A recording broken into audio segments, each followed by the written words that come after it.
Welcome to the Eternal 3D World channel.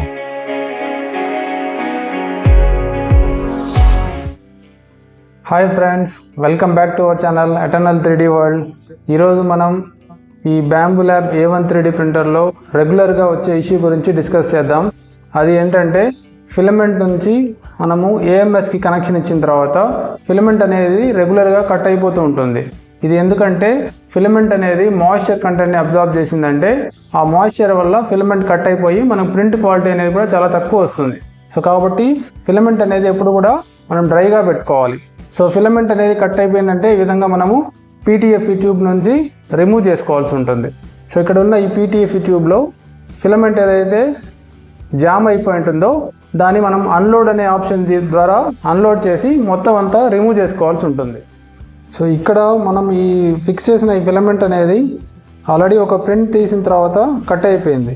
So ఇది మనము ఒక రోజు కానీ ఎక్కువ టైం అనేది మనం తీసుకున్నప్పుడు జనరల్గా ఈ ఫిలమెంట్ అనేది మాయిశ్చర్ కంటెంట్ అబ్జార్బ్ చేసుకొని కట్ అయిపోతూ ఉంటుంది. అలాంటప్పుడు మనం మళ్ళీ దీంట్లో ఈ ఫిలమెంట్ని ఇక్కడ ఉన్న కింద ఉన్న ఈ PTFE ట్యూబ్లో ఉంచి ఇలాగా లోపలికి ఇన్సర్ట్ చేసుకోవాలి. ఇక్కడ ఇన్సర్ట్ చేసుకునే ముందు మనకు ఆల్రెడీ ఇక్కడ PTFE ట్యూబ్లో ఈ రెడ్ ఫిలమెంట్ అనేది ఆల్రెడీ కొద్దిగా వేస్టేజ్ ఫిలమెంట్ ఆర్ ఇరిగిపోయిన ఫిలమెంట్ అంతా కూడా దీంట్లో ఉంటుంది. దాన్ని ఫస్ట్ రిమూవ్ చేసుకొని తర్వాత మనము ఈ ఫిలమెంట్ని దీంట్లోకి ఇన్సర్ట్ చేసి మళ్ళీ లోడ్ ఆప్షన్ ద్వారా దీన్ని కంప్లీట్గా ఫిలమెంట్ని లోడ్ చేయాల్సి ఉంటుంది. ఇక్కడ మనం ఫస్ట్ AMS లైట్ నుంచి ఈ పర్టికులర్ ఫిలమెంట్ని లోడ్ చేసి చూద్దాం. మనము ఎప్పుడైతే మనకు ఫిలమెంట్ అనేది కట్ అయిపోయినప్పుడు ఈ లోడ్ ఆప్షన్ ప్రెస్ చేసినప్పుడు మనకు ఎర్రర్ అనేది చూపిస్తుంది. సో ఆ ఎర్రర్ అనేది ఎప్పుడు ఐడెంటిఫై అవుతుందంటే AMS రైట్లో నుంచి మనం ఇన్సర్ట్ చేసిన ఫిలమెంట్ ఒక సెన్సార్ ద్వారా డిటెక్ట్ చేసుకొని లోపలికి వెళ్తుంది. ఫస్ట్ మనకి ఇక్కడ నాజిల్ అనేది హీట్ అవుతుంది. 250 డిగ్రీ సెంటిగ్రేడ్ వరకు వచ్చేలాగా ఇది నాజిల్ హీట్ అయిన తర్వాత నెక్స్ట్ స్టెప్కి వెళ్తుంది. ఇక్కడ ఫిలమెంట్ లొకేషన్ అనేది ఒక సెన్సార్ ద్వారా చెక్ చేసుకుంటుంది. తర్వాత ఫిలమెంట్ ఎక్కడ కట్ అయిపోయింది, కట్ అయిపోతే దాని నెక్స్ట్ స్టెప్ దాన్ని పుల్ బ్యాక్ అనేది కంటిన్యూ చేసి మనం కొత్త ఫిలమెంట్ని ఎక్స్ట్రూడర్లోకి మళ్ళీ ఇన్సర్ట్ చేసుకోవాలి.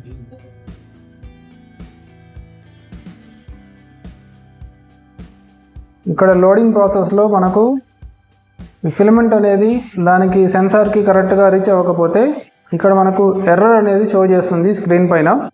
ఇక్కడ మనం చూస్తే unable to feed filament in to the extruder అంటే మనకు ఫిలమెంట్ ఒక చోట కట్ అయిపోయింది కాబట్టి ఆ ఎక్స్ట్రూడర్లోకి ఫిలమెంట్ కంప్లీట్గా వెళ్ళలేకపోతుంది. సో ఇక్కడ వచ్చిన మనం ఎర్రర్ని రెక్టిఫై చేసుకోవాలి అంటే ఫస్ట్ దీన్ని అన్లోడ్ చేసుకోవాల్సి ఉంటుంది. ఇక్కడ మనకు వచ్చిన ఇండికేటర్ చూస్తే మనకు ఇక్కడ ఎర్రర్ అనేది చూపిస్తుంది.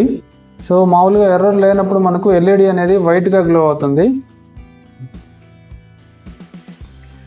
ఇక్కడ ఈ పర్టికులర్ PTFE ట్యూబ్లో ఉన్న ఫిలమెంట్ పార్టికల్స్ అన్నీ మనం రిమూవ్ చేసుకోవాలి. సో ఇది నెంబర్ 1లో ఉన్నది. ఇది PTFE ట్యూబ్ నెంబర్ 2ది, దీంట్లో మనకు ఏం లేదు. సో ఇప్పుడు దీన్ని రిమూవ్ చేసి మనం క్లీన్ చేద్దాం.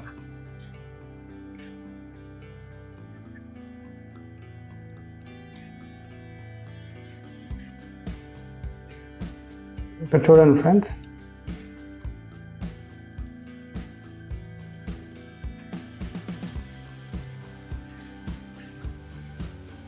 దీని లోపల కూడా మనకు చిన్న చిన్న ఫిలమెంట్ పార్ట్స్ అనేటివి లోపల ఇరుక్కుపోయి ఉంటాయి. సో ఇవంతా కూడా వేరే ఇంకొక ఫిలమెంట్ని యూస్ చేసి ఇవన్నీ మనం రిమూవ్ చేసుకోవాలి.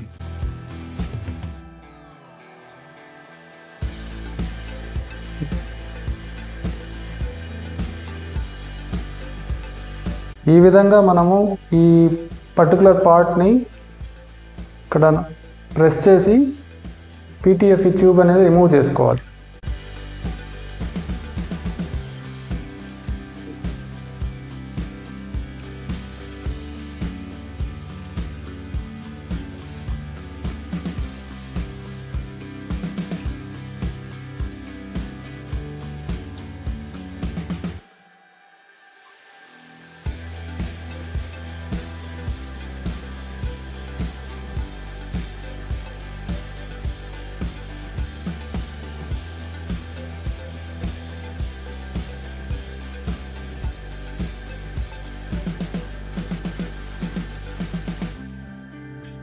దీని లోపల మనము ఇంకొక ఫిలమెంట్ని ఇన్సర్ట్ చేసి ఆ లోపల ఉన్న పార్టికల్స్ని రిమూవ్ చేసుకోవచ్చు.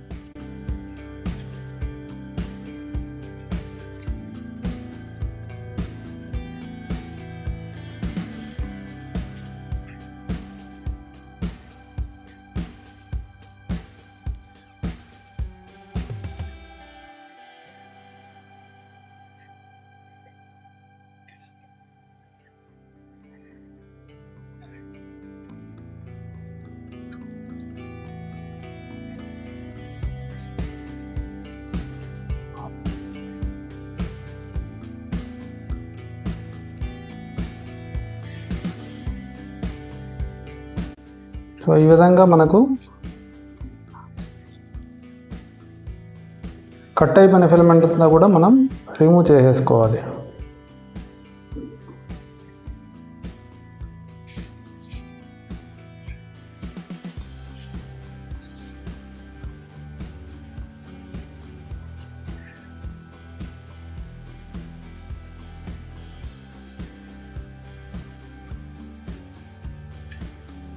ఇప్పుడు ఈ ట్యూబ్లో ఉన్న ఫిలమెంట్ అంతా కూడా మనం రిమూవ్ చేసేసాము. సో ఈ రిమూవ్ చేసిన ఫిలమెంట్ పార్టికల్స్ అన్నీ మనము ఇక్కడ చూడొచ్చు. సో దీంట్లోకి మనం కనెక్ట్ చేసుకొని ఏఎంఎస్కి మళ్ళీ మనము లోడ్ అనేది చేసుకోవాలి.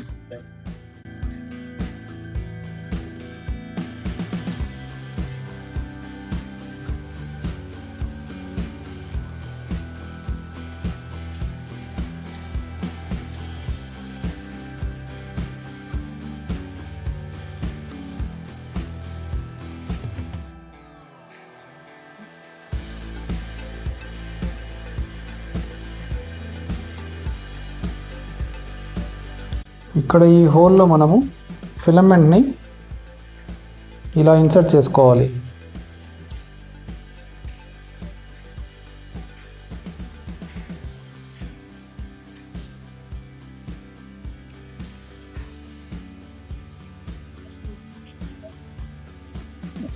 ఇక్కడ ఫిలమెంట్ని మనం ఇన్సర్ట్ చేసినప్పుడు ఈ ట్యూబ్లోంచి ఇది ఇలా లోపలికి వెళ్తుంది.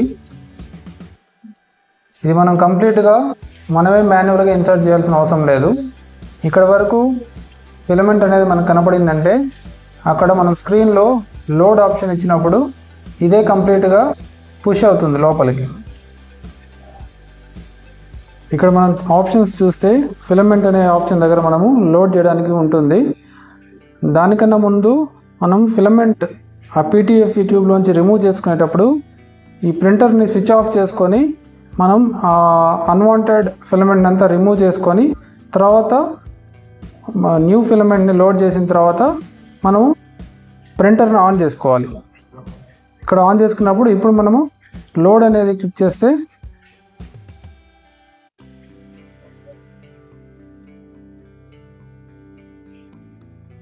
ఇక్కడ ఈ పీటీఎఫ్ ట్యూబ్లో నుంచి మనకు ఫిలమెంట్ అనేది లోపలికి ఇలా లోపలికి వచ్చి అది ఎక్స్ట్రూడర్ హెడ్లోకి వెళ్తుంది. పోతుంది.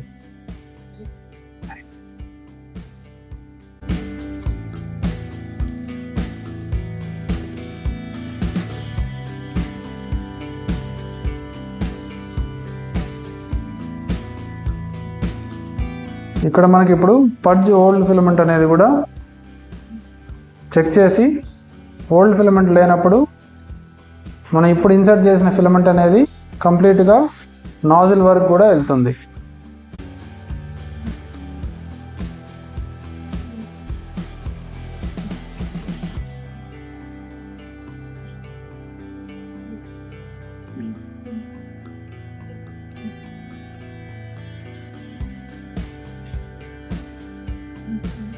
ఇక్కడ మనం ఇప్పుడు చూస్తే లోడ్ కంప్లీటెడ్ అనేది వచ్చింది కాబట్టి మనకు సక్సెస్ఫుల్గా ఫిలమెంట్ అనేది ఎక్స్ట్రూడర్ అంటే నాజిల్ వరకు కూడా లోడ్ అయి ఉంటుంది. ఇప్పుడు మనం చూసినట్టయితే ఇక్కడ అన్లోడ్ ఆప్షన్ కూడా హైలైట్ అయింది. ఇంతకుముందు మనకు లోడ్ ఆప్షన్ మాత్రమే వచ్చేది, ఇప్పుడు అన్లోడ్ అండ్ ఎడిట్ రెండు వచ్చాయి. ఎందుకంటే లోడ్ అయిన తర్వాత మనకు ఆ ఎక్స్ట్రూడర్ అన్లోడ్ చేయడానికి ఆప్షన్ అనేది ఎనేబుల్ అవుతుంది. చూసారు కదా ఫ్రెండ్స్, అక్కడ మనము స్క్రీన్లో లోడ్ అనే ఆప్షన్ ద్వారా మనము ఫిలమెంట్ని లోడ్ చేసి మళ్ళీ ఇప్పుడు ప్రింట్ అనేది స్టార్ట్ చేయబోతున్నాం. సో ఈ విధంగా ప్రతిసారి లోడ్ చేసి మనము ప్రతిసారి ఫిలమెంట్ని ఎక్స్ట్రా కట్ అయిపోయిన ఫిలమెంట్ని రిమూవ్ చేసి చేయాలంటే అది ప్రాసెస్ టైం టేకింగ్ ప్రాసెస్, అలాగే వేస్టేజ్ అనేది కూడా ఎక్కువ ఉంటుంది. సో ఆ వేస్ట్ అనేది మనం తగ్గించాలి అనుకుంటే ఎకనామికల్గా మనం ఆప్టిమైజేషన్కి వెళ్ళాలి అంటే మనకు చాలా మెథడ్స్ ఉన్నాయి. సో ఫస్ట్ మెథడ్ వచ్చి మనం ఫిలమెంట్ని ఎప్పుడు కూడా ఇలాగా జిప్ లాక్ కవర్లో ప్లేస్ చేసుకున్నామంటే ఈ సీల్డ్ కవర్లో ఉన్నప్పుడు మాయిశ్చర్ అనేది దీనికి ఎక్కువగా అబ్జర్వ్ చేసుకోదు. సో అలాంటప్పుడు మనకి ఏంటంటే ఫిలమెంట్ అనేది కంటిన్యూస్గా ప్రింట్ అనేది కూడా స్మూత్గా వస్తుంది. అలాగే మనకు ఎక్కడ ప్రింట్ క్వాలిటీ కూడా తగ్గకుండా ఉంటుంది. అలాగే ఇంకొకటి సెకండ్ ఆప్షన్ ఏంటంటే మనము డ్రైయర్స్ అనేది యూజ్ చేయొచ్చు. ఫిలమెంట్ డ్రైయర్స్ మనకు అమెజాన్లో కానీ ఫ్లిప్కార్ట్లో కానీ మనకు దొరుకుతాయి. వాటిని మనం పర్చేస్ చేసుకొని సో వాటిని యూజ్ చేసి మనం ఒక్కొక్క ఫిలమెంట్ని మనము దానిలో ఇన్సర్ట్ చేసి దాన్ని డ్రై చేసుకోవచ్చు. సో అవి ఎప్పుడు యూజ్ చేయొచ్చు అంటే మనము ఎక్కువ ఫిలమెంట్స్ అనేది ఫ్రీక్వెంట్గా యూజ్ చేసినప్పుడు అలాంటి డ్రైయర్స్ అనేది తీసుకొని మనము డ్రై చేసి ఈ సీల్డ్ కవర్స్లో ఇలా పెట్టేసుకున్నామంటే మనం ఎప్పటికీ అప్పుడు కలర్స్ చేంజ్ చేసుకోవాల్సినప్పుడు ఇమీడియట్గా మనం కలర్స్ అన్నీ కూడా ఇన్సర్ట్ చేసుకొని ఈజీగా మనం ప్రింట్ అనేది తీసుకోవచ్చు. ఈ విధంగా మనకు ఫిలమెంట్ అనేది వేస్ట్ కాకుండా ఉండాలి అంటే ఈ జిప్ లాక్ కవర్లో పెట్టుకునేస్తే మనకు సింపుల్గా సీల్గా మాయిశ్చర్ యొక్క ఎఫెక్ట్ అనేది తగ్గుతుంది. మనకు వింటర్లో కోల్డ్ ఎలా ఉంటుందో సమ్మర్లో కూడా ఎక్కువ హీట్ అయినప్పుడు ఫిలమెంట్ అనేది దాని ద్వారా కూడా ఎఫెక్ట్ అవుతుంది. సో సమ్మర్ అయినా వింటర్ అయినా మనకు ఆ టెంపరేచర్ వేరియేషన్ అనేది తగ్గించడానికి మనము ఈ జిప్ లాక్ కవర్ యూస్ చేయొచ్చు. అలాగే డ్రైయర్స్ అనేది యూస్ చేసి ఆ ఫిలమెంట్ని డ్రై చేసామంటే ప్రింట్ క్వాలిటీ కూడా బాగుంటుంది. సో ఇలాంటి ఇష్యూస్ మీకు ఏమైనా ఉంటే దాని గురించి డిస్కస్ చేయాలి అనుకుంటే మీరు నాకు కామెంట్ బాక్స్లో కామెంట్ చేయండి, దాని గురించి కూడా డిస్కస్ చేద్దాము. తర్వాత మీకు ఈ A1 ప్రింటర్ గురించి ఇంకేదన్నా ఇష్యూస్ లైక్ సర్వీసింగ్ గురించి దాని గురించి ఇన్ఫర్మేషన్ కావాలంటే కామెంట్ బాక్స్లో కామెంట్ చేయండి. I hope you like this video. ఈ వీడియో మీకు నచ్చినట్టయితే లైక్ చేసి షేర్ చేయండి, ఛానల్ని సబ్స్క్రైబ్ చేసుకోండి. Thanks for watching. Bye friends. Like, share, comment, and don't forget to subscribe to our channel.